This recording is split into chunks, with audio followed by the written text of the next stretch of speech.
Hello students, आप लोग का स्वागत है आपके अपने यूट्यूब चैनल एग्जामिनेशन गुरु पे। तो आज हम लोग जो पार्ट चल रहा है हम लोग का वो हो जाएगा periodic classification of elements part number 5। ठीक है, पार्ट नंबर 5। और आज देखते हैं हम लोग क्या पढ़ने वाले हैं। ठीक है, आज का जो टॉपिक आपका हो जाएगा वो हो जाएगा मॉडर्न पीरियोडिक टेबल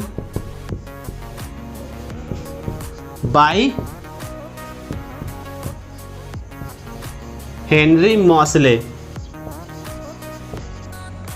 और सेकंड टॉपिक हो जाएगा आपका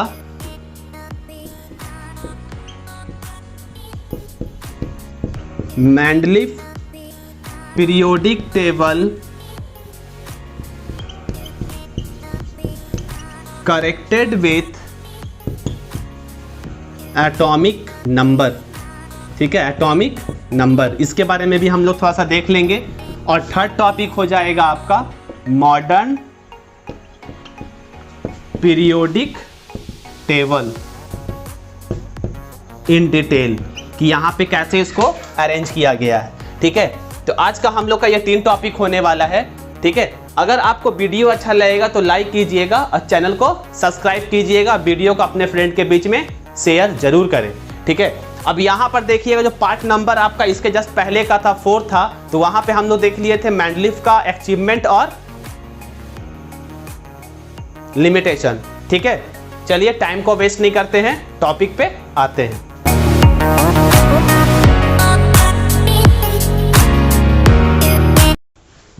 तो आज का हम लोग का फर्स्ट टॉपिक होने वाला है मॉडर्न पीरियोडिक टेबल। ठीक है, जो कि हेनरी मॉसले के थ्रू दिया गया था। इस टेबल में अगर देखिएगा तो यहाँ पर मैंडलिफ से बहुत चीज़ डिफरेंट होने वाला है। ठीक है, मैंडलिफ का जो हम लोग देखे थे वो आपका आधार था, उसका जो बेस माने थे, फंडामेंटल यूनिट्स माने थे एटॉमिक मास को।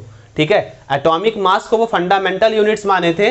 लेकिन यहाँ पर जो आपका हेनरी मॉसले हैं 1913 ईस्वी में एटॉमिक नंबर के बारे में बताए थे और उसके आधार पर आपका ये क्या किए थे, बना दिए थे, एक टेबल बना दिए। ठीक है, जो कि मैंडलिफ का जो लिमिटेशन था उसको वो कवर भी कर लिए थे।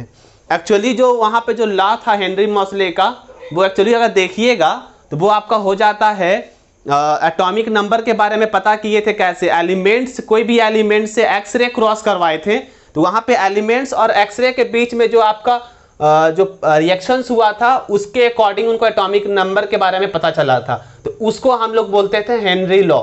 ठीक है, लेकिन हम लोग को वो पढ़ना नहीं है, हम लोग को सिंपल सा टेबल के बारे में देखना है, तो हम लोग इस पे चर्चा करेंगे। तो देखिए फर्स्ट टॉपिक आपका जो फर्स्ट पॉइंट है यहाँ पर, in 1913 Henry Moseley shows that atomic number is an element is a more fundamental properties than its atomic mass.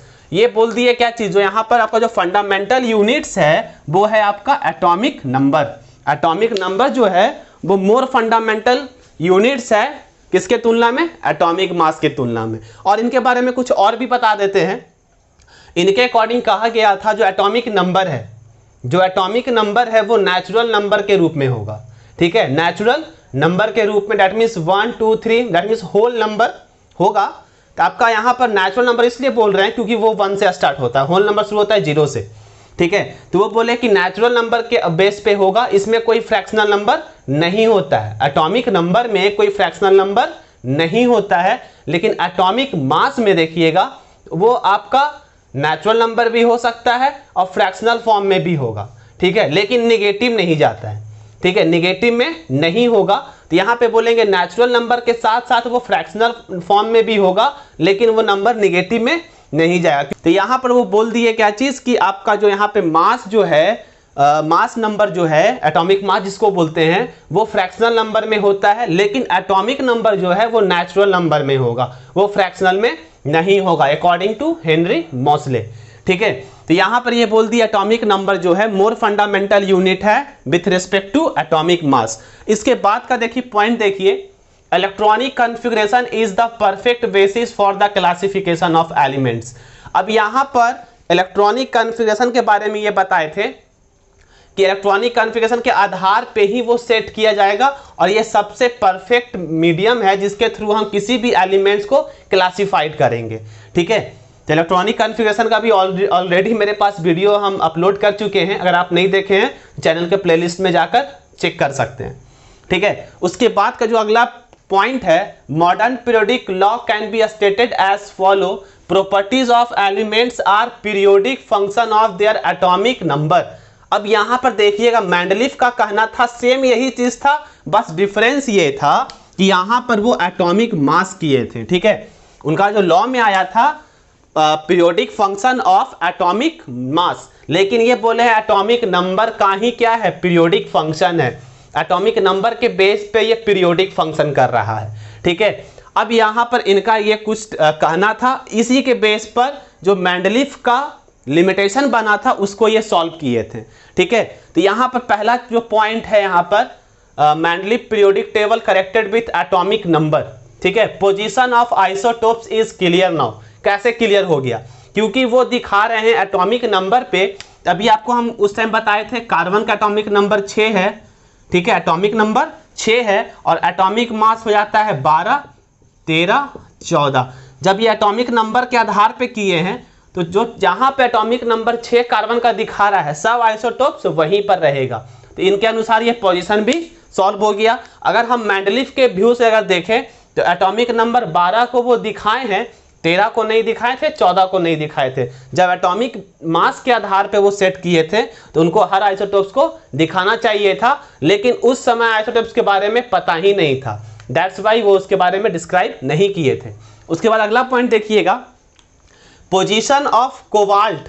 ये आपका देखिए यहाँ पे CO जो है इसको कोबाल्ट बोलते हैं, ठीक है। Na हो गया निकेल, ठीक है। Position of cobalt and nickel is clear now.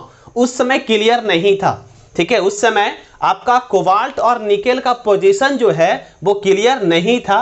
वो कोबाल्ट को पहले रखे थे, बाद में उसके निकेल रखे थे, ठीक है। कोबाल्ट पहले था, निकेल बाद में था, लेकिन मास नंबर के आधार पे देखा गया था तो कोबाल्ट जो है एटॉमिक मास में निकेल से ज्यादा था, तो फिर पहले कैसे आया था। तो वो ये सॉल्व किए थे, वो बोल दिए कि कोबाल्ट का जो एटॉमिक नंबर है, और फिर हाँ यहाँ पे चौथ देखिएगा, ये आपका असेंडिंग ऑर्डर के रूप में अरेंज किए थे पीरियोडिक टेबल को, असेंडिंग ऑर्डर के रूप में। जैसे वो असेंडिंग ऑर्डर में आपका सेट किए थे एटॉमिक मास के आधार पे, ये असेंडिंग ऑर्डर में सेट किए थे एटॉमिक नंबर के बेस पे। तो यहाँ पे कोबाल्ट का जो एटॉमिक नंबर था वो था आपका 27 और निकेल का था atomic number 28। That's why cobalt जो है निकेल से पहले आएगा। उसके बाद एक आपका वहां पर और था प्रॉब्लम क्रिएट, जो क्वेश्चन पूछा गया था कि अगर ऐसा हो सकता है कि कोई एलिमेंट जिसका एटॉमिक मास 3 हो तो वो हीलियम और हाइड्रोजन के बीच में आ जाए। तो इनके अनुसार कहना था कि हाइड्रोजन का एटॉमिक नंबर 1 है और हीलियम का एटॉमिक नंबर 2 है, हीलियम का एटॉमिक नंबर 2 है। और ये पहले बोल चुके हैं कि एटॉमिक नंबर फ्रैक्शन में नहीं होगा, तो इसके बीच में कोई भी 1.5 वाला पार्ट नहीं आएगा। एटॉमिक नंबर 1, 2 उसके बाद 3। तो ये बोल दिए सीधा सीधी कि एटॉमिक नंबर जो है वो फ्रैक्शनल नंबर में नहीं होगा, तो इसी अनुसार इसके बीच में कोई भी एटम एग्जिस्ट नहीं करेगा। सिंपल सा ही बोल दिए नो, बोल दिए नो, क्योंकि एटॉमिक नंबर जो है वो आपका फ्रैक्शनल फॉर्म में नहीं होता, और हाइड्रोजन का एटॉमिक नंबर 1 और हीलियम का एटॉमिक नंबर 2, दैट्स वाई दोनों के बीच में कोई एलिमेंट एग्जिस्ट नहीं करेगा, ठीक है। तो ये था आपका हेनरी मॉसले का कुछ डेफिनेशंस, और उसके अनुसार मेंडलीफ का जो टेबल था उसको इंप्रूव किया गया, ठीक है। अब यहाँ पे सेकंड हम लोग स्टार्ट करेंगे, मेन रूप से है मॉडर्न पीरियोडिक टेबल में क्या क्या खासियत था, ठीक है। वहां पर वो हेनरी मॉसले कुछ इंपॉर्टेंट पॉइंट्स के बारे में बताए थे, और उसी पॉइंट को यहाँ पर कुछ ज़्यादा डिस्क्राइब करके बताया गया है, ठीक है, ब्रीफ में बोल सकते हैं। तो यहाँ पे देखिएगा फर्स्ट पॉइंट है properties of elements are periodic function of their atomic number. यहाँ पे जो आपका किसी भी एलिमेंट का प्रॉपर्टीज अगर देखिएगा तो वो एटॉमिक नंबर के आधार पे ही उसको पीरियोडिक फंक्शन में लाया गया, ठीक है। उसके बाद आपका जो बेसिस ऑफ देयर लॉ, ठीक है, when the elements are arrange according to increasing atomic number, इसके बारे में आपको पहले हम बता दिए थे, जो कि वहां पे मेंशन नहीं था। यहाँ पे बोल रहा है कोई भी एलिमेंट जो अरेंज किया गया है वो इंक्रीजिंग एटॉमिक नंबर पे अरेंज किया गया है। Then elements having same number of valence electron occurring at regular interval. यहाँ पे देखिएगा आपका यहाँ पे जो पॉइंट बोल रहा है नंबर ऑफ वैलेंस इलेक्ट्रॉन। जब भी हम लोग इलेक्ट्रॉनिक कॉन्फ़िगरेशन निकालते हैं तो उसका जो आउटर मोस्ट सेल होता है वहां पे जो इलेक्ट्रॉन है उसको बोल देते हैं वैलेंस इलेक्ट्रॉन। क्या बोलते हैं? Valence electron. और वैलेंस इलेक्ट्रॉन जैसे मान लीजिए कि आपका अगर सोडियम है, ठीक है, सोडियम का वैलेंस इलेक्ट्रॉन 1 रहेगा। उसके बाद पोटासियम का जब वो निकाले तो उसमें भी 1 आया, तो उसको क्या किए, सबको एक कॉलम में फिट किए। ठीक है, सबको क्या किए, एक कॉलम में फिट किए। किसी का मान लीजिए वैलेंस इलेक्ट्रॉन 3 आया और किसी और एलिमेंट का 3 आया तो उसको एक ग्रुप में सेट किया गया। ठीक है, तो ये बहुत इंपॉर्टेंट चीज था इलेक्ट्रॉनिक कॉन्फ़िगरेशन, और उसी से हम लोग को पता था नंबर ऑफ वैलेंस इलेक्ट्रॉन का। ठीक है, नेक्स्ट पॉइंट इसी पे है, elements are arrange based on the electronic configuration. Electronic configuration से ही पता चला था हम लोग को नंबर ऑफ वैलेंस इलेक्ट्रॉन का। ठीक है, उसके बाद देखिएगा modern periodic table has 18 vertical column. ठीक है, वर्टिकल कॉलम कुछ इस टाइप का हो गया। आपका यहाँ पर 18 वर्टिकल कॉलम है जिसको हम लोग बोल देते हैं ग्रुप्स। क्या बोल देते हैं? ग्रुप्स। जैसे मॉडर्न पीरियोडिक टेबल में 18 ग्रुप है, ठीक है, जिसको हम लोग क्या बोल देते हैं? वर्टिकल कॉलम जो है 18 है, 7 हॉरिजॉन्टल रो है और उसको बोल देते हैं पीरियड। ठीक है, तो हम लोग का पीरियोडिक टेबल में देखिएगा तो 2 पार्ट में बटा हुआ है, आपका ग्रुप में बटा हुआ है और पीरियड में बटा हुआ है। तो ग्रुप जो है आपका हो गया वर्टिकल 18 हो गया और पीरियड जो है वो 7 रो में बटा हुआ है। अब इसके बारे में आप देखिएगा यहाँ पर, तो हम लोग अभी जो अपना नेक्स्ट वीडियो होगा उसमें आपको हम बताएंगे कि पीरियड के बारे में बताएंगे और ग्रुप के बारे में बताएंगे। ठीक है, तो आज के टॉपिक को हम लोग यहीं पर रोकते हैं। तो आपको अगर वीडियो अच्छा लगा है तो अपने फ्रेंड के बीच में शेयर कीजिए और चैनल को सब्सक्राइब कर लीजिए। अगर आपको कुछ सुझाव देना है तो कमेंट करके ज़रूर बताएं। और एक चीज़ और, आप लोग को वीडियो अच्छा लगता है तो वो कमेंट करके बताइए, या कुछ इम्प्रूवमेंट चाहिए तो वो भी आप ज़रूर बताइए, ताकि इससे हमको पता चलेगा कि आपका रिक्वायरमेंट क्या है। ठीक है, थैंक यू फॉर वॉचिंग।